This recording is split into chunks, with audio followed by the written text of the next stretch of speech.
ఈరోజు మేము ర్యాలీ చేయడానికి ప్రధాన కారణం ఏంటంటే ఈ నెల 14వ తారీఖున పుల్వామా జిల్లాలోని కాశ్మీర్లోని పుల్వామా జిల్లాలో పాక్ ప్రేరేపిత ఆతంకవాదులు మన భారత సైన్యం మీద అటాక్ చేసి 42 మందిని పాల్గొన్నారు. ఇది అత్యంత దారుణమైన సంఘటన. దీన్ని దేశంలోనే కాదు ప్రపంచం మొత్తం ఖండించాల్సిందే ఖచ్చితంగా.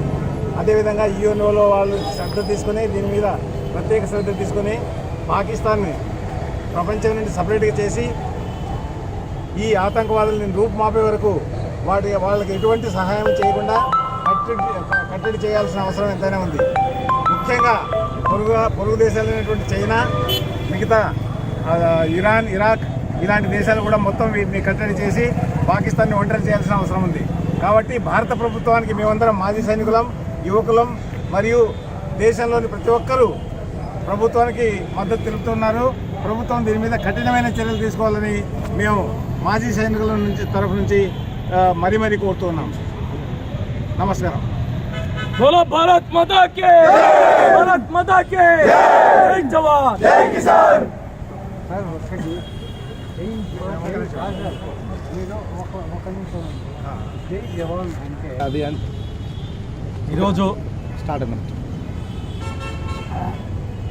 ఈరోజు అనంతపురం జిల్లాలోని మన మాజీ సైనికుల గౌరవాధ్యక్షులు కెప్టెన్ శేఖన్న గారి ఆధ్వర్యంలో ఈరోజు సమస్త మన ఆర్ట్స్ కాలేజీ విద్యార్థులైన ఎన్సీసీ క్యాడెట్లు మరియు ఇతర సివిలియన్లు అందరితో పాటే ఈరోజు పెద్ద ఎత్తున అనంతపురం నగరం నడిబొడ్డు అయిన మన టవర్ క్లాక్ వరకు వెళ్ళి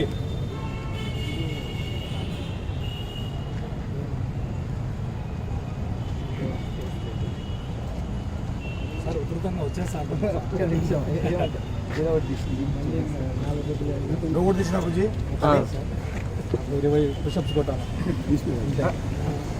ఆ పార్టీ కాదండి.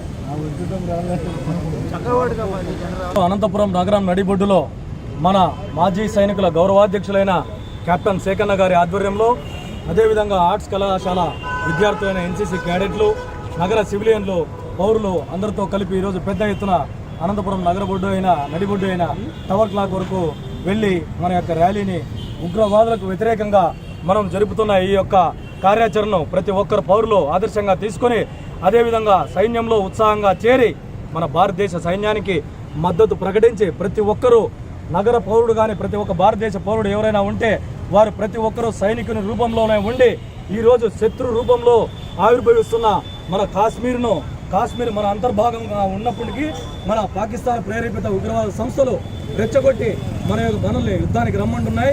మనం ఇప్పుడే కాదు, గతంలో కూడా 71, 98, 2016 సర్జికల్ స్ట్రైక్స్ ఎప్పుడు జరిగినా ఇదే రీతిలో ముక్కు సూటిగా దెబ్బ కొట్టి వాళ్ళకి సరైన సమాధానం చెప్పిన ఘనత మన భారతదేశం అని చెప్పి ఈరోజు పత్రికా ముఖంగా, ఎలక్ట్రానిక్ మీడియా ముఖంగా ప్రతి ఒక్కరికి తెలియజేస్తున్నాము. అంతేకాకుండా ప్రతి ఒక్క భారతీయ యువత ఈరోజు జరిగిన కార్యక్రమాన్ని రేపు ఏదో సంక్రాంతి, ఉగాది పచ్చడి తిన్న సందర్భంగా మర్చిపోకుండా ప్రతిరోజు జాతీయతా భావాన్ని, అంకిత భావాన్ని ప్రదర్శిస్తూ ప్రతి ఒక్కరి దగ్గర ఉంటూ వ్యక్తపరుస్తూ ఎవరైనా అచేతన స్థితిలో ఉంటే వారిని కూడా జాగృతం చేసే విధంగా ఉండి చైతన్యపరుస్తూ మన భారతదేశానికి స్ఫూర్తిగా నిలబడి ఈరోజు మన భూభాగాన్ని కన్నెత్తి కూడా ఎవరైనా చూడకుండా మన జాతికి ఐక్యతా భావన ప్రకటిస్తూ ఈరోజు యుద్ధం ప్రకటిస్తే ప్రతి ఒక్కరు ముందుకొచ్చి సహాయ సహకారాలు అందించవలసిందిగా కోరుతున్నాము. అదేవిధంగా మాజీ సైనికులకు కావాల్సిన పరిష్కార మార్గాలను కూడా ఈ ప్రభుత్వ అధికారులు, ఉన్నతాధికారులు మాజీ సైనికుల్ని ఒక ప్రత్యేక దృష్టితో చూసి వారికి కావాల్సిన సహాయ సహకారాలు అందించవలసిందిగా ఈరోజు మీడియా ముఖంగా తెలియజేస్తున్నాము. బోలో భారత్ మాతాకే, మాతాకే, మాజీ సైనికుల ఐక్యత, మాజీ సైనికుల ఐక్యత, మాజీ సైనికుల ఐక్యత.